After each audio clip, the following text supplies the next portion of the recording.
All right, good Wednesday to you, nice people. Today we've got a nice, easy lesson here, in my estimation anyway, over 6.3 that we will do. And our only objective is to add and subtract these radicals. That's it for today. I've got 5 examples to give you, so without further ado, let us go on. All right, and our first practice problem 1 is to combine these terms. So I've got 3 root 5 minus 2 root 5 plus 4 root 5. Well, that's going to end up equaling 5 root 5. And notice when we have our radicals that are the same index and the same radicand, which is the 5, these are all the same, and this is what we have to do in order to add and subtract them. So this is already a given. The rad 5 is already given to us. So then I can just say what is 3 minus 2 plus 4, and that gives you the 5 and 5 root 5. Okay, next. Now here's an example where they're not the same. I've got 4 root 50 plus 3 root 8, but I want to simplify these radicals. So let's see what happens. I'm going to leave the 4 on the outside. That's going to be multiplied to something. And the 50 I'll bring over here. We've had this before. 50 is 25 times 2. And now maybe I'll get away from doing the breakdown, the entire breakdown. I'm just going to take for what I know here. So if this is 25 times 2, then I know that the square root of 25 is 5. So I'm going to bring that on the outside, and what's left is root 2. So then I've got 4 times 5 times root 2, which is going to give me 20 root 2. Okay, that's for this one. 3 times root 8, the 8 I can simplify. We've had this. This I know is 2 times 2 times 2, or I could say this is 4 times 2, and then the square root of that. So I've got 3 on the outside, that'll be plus 3, that's this 3, times square root of 4 is 2, and then what's left inside the radical is the 2 here. So that is going to give me plus 3 times 2 is 6 root 2. And then I've got it. 20 root 2 plus 6 root 2 is going to give me 26 root 2. And that problem is complete. Okay, let's move on to practice problem 3. And here it is.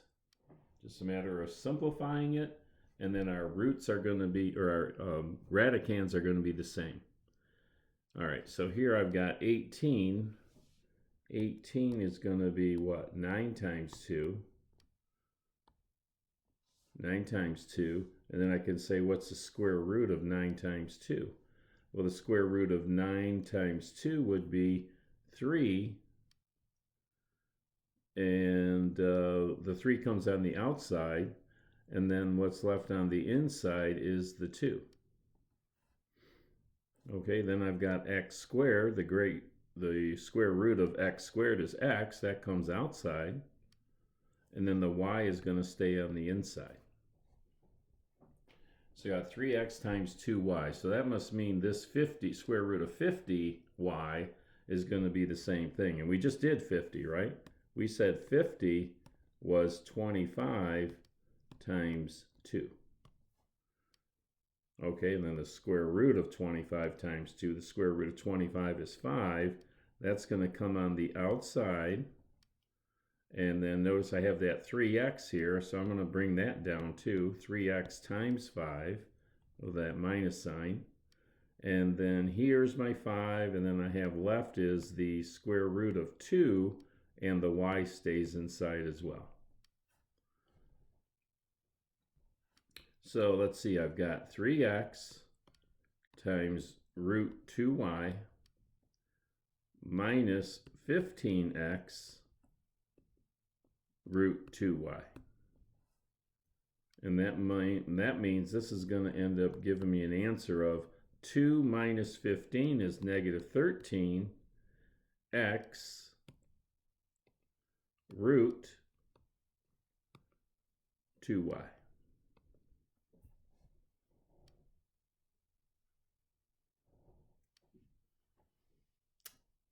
Okie doke. Or did I mess that up?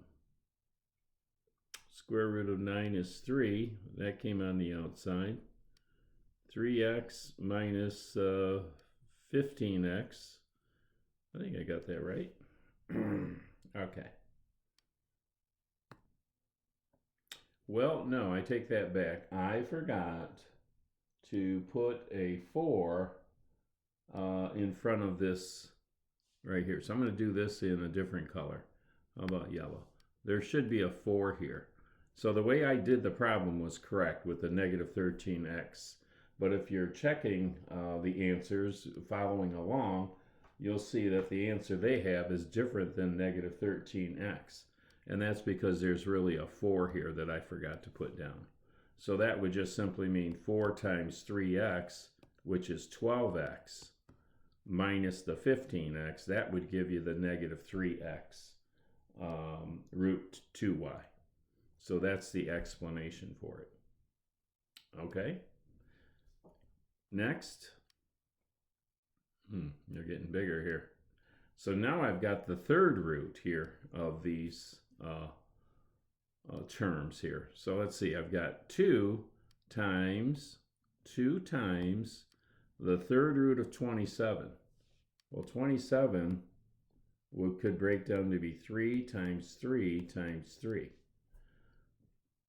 So if I have the cube root of 3 times 3 times 3, for every 3 of the same number, I'm taking 1 out. So the 3 comes outside.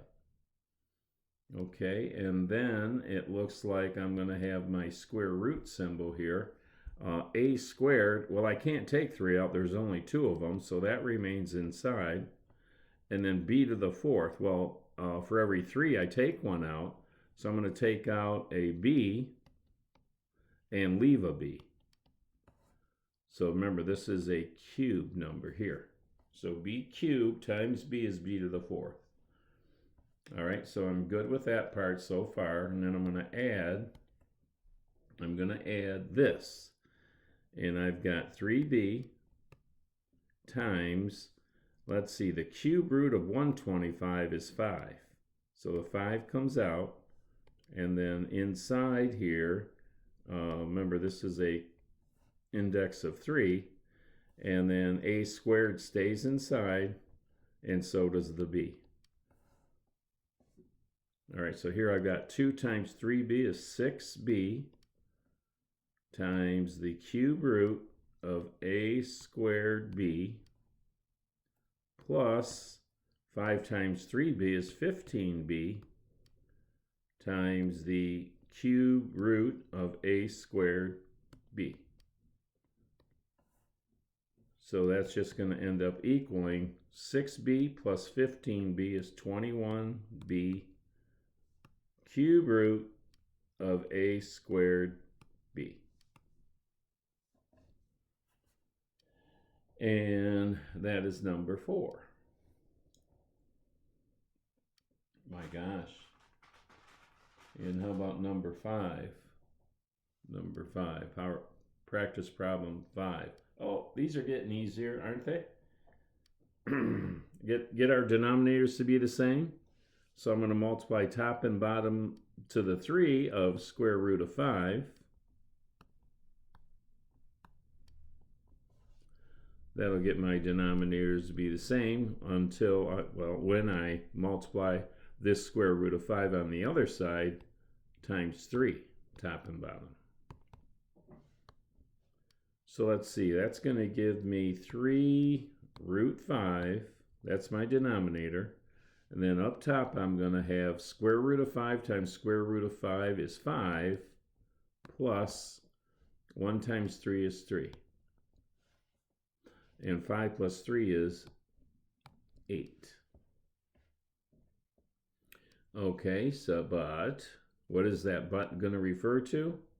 It's going to refer to I can't have a radical in the denominator. So I'm going to multiply top and bottom by the square root of 5. Okay, and that'll get me, my denominator then is going to be 3 times the square root of 5 times the square root of 5 is 5. So that's going to give me 15. And then my top is going to be 8 times root 5, which is 8 root 5.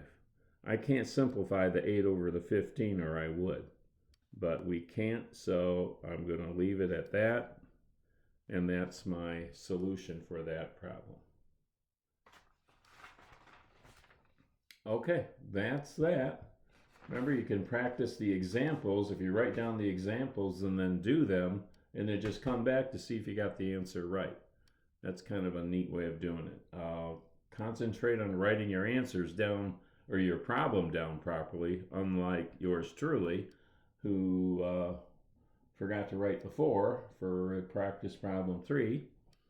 But nevertheless, we recovered, and that's our lesson for today. So pretty slick, about 11 minutes worth, 12 minutes worth of lecture, and now you can go at it and practice some problems in the back of the book. Not the back of the book, in the section, the exercise set in section 6.3. And you will be good. All right, have a good day.